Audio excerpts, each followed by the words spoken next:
സ്വന്തമായിട്ട് ഒരു പരിപാടി തുടങ്ങാൻ, പ്രത്യേകിച്ച് ഒരു ബിസിനസ്സൊക്കെ തുടങ്ങാൻ ആഗ്രഹമില്ലാത്ത ആൾക്കാരെങ്കിലും ഉണ്ടാവുമോ? എല്ലാവർക്കും ഉണ്ടാവും ആഗ്രഹം. പക്ഷെ ഏറ്റവും കൂടുതൽ ആളുകൾ നേരിടുന്ന ഒരു പ്രശ്നം എന്താന്ന് വിചാരിച്ചാൽ സെൽഫ് കോൺഫിഡൻസ് ഉണ്ടാവില്ല. ചെയ്താൽ വിജയിക്കുകയോ ഇല്ലേ എന്നുള്ളൊരു സംശയം ഉണ്ടാവും ഒരുവിധ ആളുകൾക്കൊക്കെ.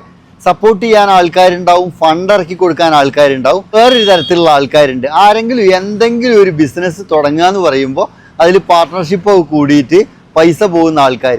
നമ്മളിനി എന്ത് പരിപാടി തുടങ്ങുകയാണെങ്കിലും ആ പരിപാടിനെ കുറിച്ചിട്ട് നമ്മൾ പഠിക്കണം കേട്ടോ. ആദ്യം അതെന്താണ് നമ്മൾ ചെയ്യാൻ പോകുന്നത് എന്നുള്ളതിനെ കുറിച്ച്, അല്ലെങ്കിൽ നമ്മൾ ചെയ്യുന്ന ബിസിനസ്സിനെ കുറിച്ചിട്ട് വ്യക്തമായിട്ട് പഠിച്ചിട്ട് മാത്രമാണ് നമ്മളൊരു ബിസിനസ്സിലേക്ക് ഇറങ്ങാൻ പാടുള്ളൂ, അതിലേക്ക് ഫണ്ട് ഇറക്കാൻ പാടുള്ളൂ, നമ്മളെല്ലാ പരിപാടികളും മാറ്റി വെച്ചിട്ട് അതിലേക്ക് വേണ്ടി ഇറങ്ങാൻ പാടുള്ളൂ.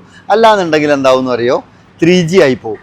അപ്പോൾ ഇതേപോലെ കുറേ ആൾക്കാരുണ്ടാവും സ്വന്തമായിട്ട് എന്ത് ചെയ്യണം എന്നുള്ള സംശയത്തിൽ നിൽക്കുന്ന ആൾക്കാർ, അല്ലെങ്കിൽ സ്വന്തമായിട്ട് ചെയ്യാൻ പരിപാടികളൊക്കെ വരെ മുമ്പിൽ ഇഷ്ടം പോലെ ഉണ്ടാവും. പക്ഷെ പ്രശ്നം എന്താ വെച്ചാൽ ചെയ്ത് കഴിഞ്ഞാൽ വിജയിക്കോ ഇല്ലേ എന്നുള്ള കോൺഫിഡൻസ് ഉണ്ടാവും. ഏറ്റവും കൂടുതൽ നമ്മൾ ശ്രദ്ധിക്കേണ്ട കാര്യം എന്താ വെച്ചാൽ നമ്മൾ ചെയ്യുന്ന പരിപാടി എന്തോ ആയിക്കോട്ടെ, ആ പരിപാടിനെ കുറിച്ച് നമ്മൾ നല്ലോണം പഠിക്കണം. ഒന്ന്.